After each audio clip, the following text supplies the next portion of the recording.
उसी समय श्री नारद जी ने श्री व्यास जी महाराज को चतुश्लोकी भागवत का उपदेश दिया।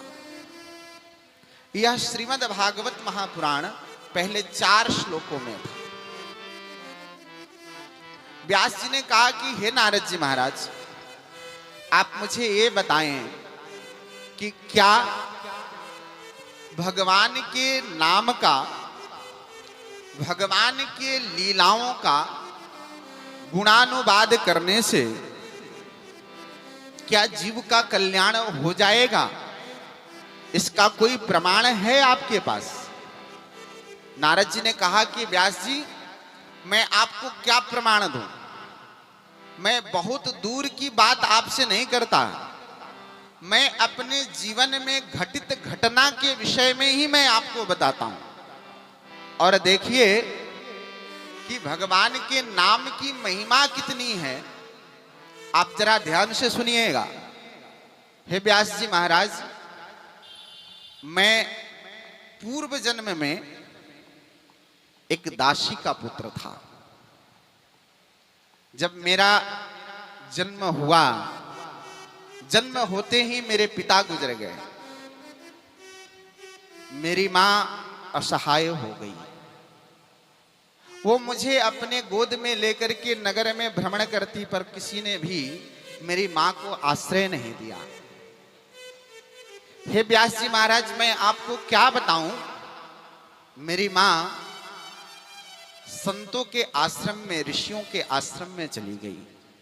मेरी मां ने जाके निवेदन किया कि मैं आपके आश्रम में सेवा करके और मैं अपना यहाँ जीवन व्यतीत कर लूंगी। आपकी कृपा होगी, मुझे आपके आश्रम में कोई सेवा मुझे प्राप्त हो जाए।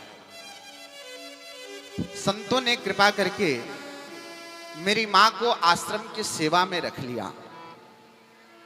मैं भी धीरे धीरे उसी आश्रम में बड़ा होने लगा। एक समय की बात है कि उस आश्रम में बहुत सारे संत अलग अलग जगहों से आए। सैकड़ों संत आकर के 4 महीने तक उस आश्रम में रह करके भजन कीर्तन करते, सत्संग करते। मेरी मां की ड्यूटी लग गई आए हुए संतों की सेवा करने की। मेरी मां उन संतों के जूठे पत्तल को उठाती। मेरी मां आश्रम में झाड़ू लगाती। मेरी मां ऐसे आश्रम में सेवा करती। मैं भी छोटा था, अपनी मां को सेवा करते हुए मैं देखता तो मेरे मन में भी सेवा की भावना जग गई। मैं संतों के पास मैं बैठ जाता। बैठ करके मैं भी धीरे धीरे संतों के चरणों की सेवा करता। जब संत बैठ करके संकीर्तन करते तो मैं भी उनके साथ बैठ करके अपनी टूटी फूटी वाणी से भगवान का नाम लेता। जब संत लोग जब भोजन कर लेते तो मैं उनके उच्छिष्ट प्रसाद को पाता। ऐसे समय व्यतीत हो रहा था उस आश्रम में मां के साथ में। 4 महीने जब पूरे हो गए तो संत जाने लगे। संतों को मुझसे बहुत प्रेम हो गया था।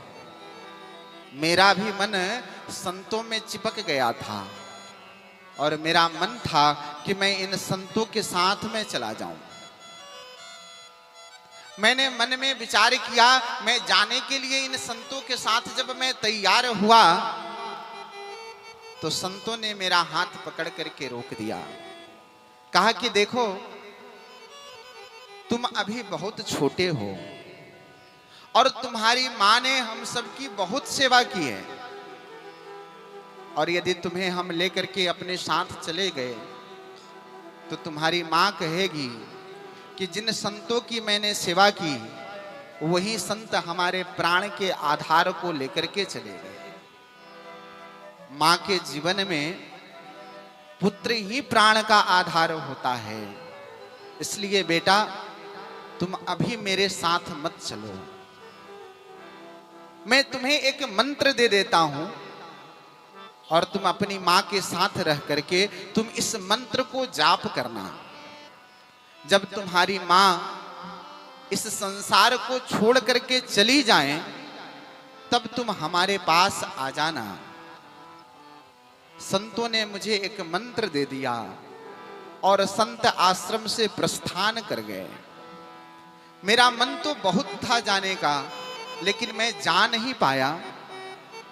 मैं अपनी मां के साथ उसी आश्रम में रहने लगा। हे व्यास जी महाराज, एक दिन कुछ ऐसी आश्चर्यजनक घटना घटी। मेरी मां सायंकाल में गौ माता को दूहने के लिए जा रही थी। संयोग से रास्ते में एक सर्प के ऊपर मेरी मां का पैर पड़ गया और सर्प ने मेरी मां के पैर में काट लिया और उसके काटने के कारण मेरी मां की मृत्यु हो गई। मेरी मां के मर जाने के बाद मैंने अपनी मां का दाह संस्कार तो कर दिया, लेकिन मैं संसार में बड़ा अकेला हो गया। व्यास जी महाराज, मैं करता तो क्या करता।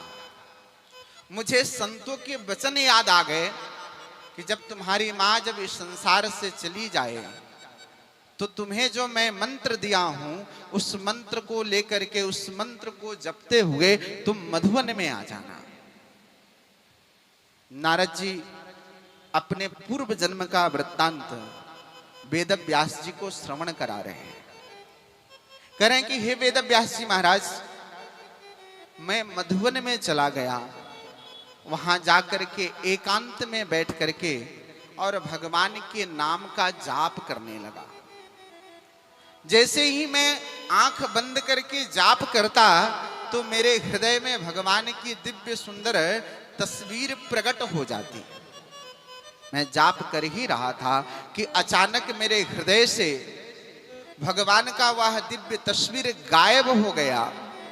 मैं बड़ा विह्वल हो गया, मैं रोने लगा।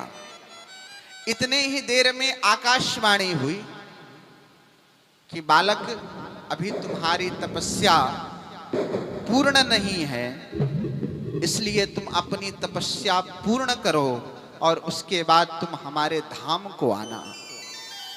मैं उसी जंगल में बैठ करके भगवान नाम का आश्रय लेकर के जप करता रहा और मेरा शरीर उसी जंगल में छूट गया।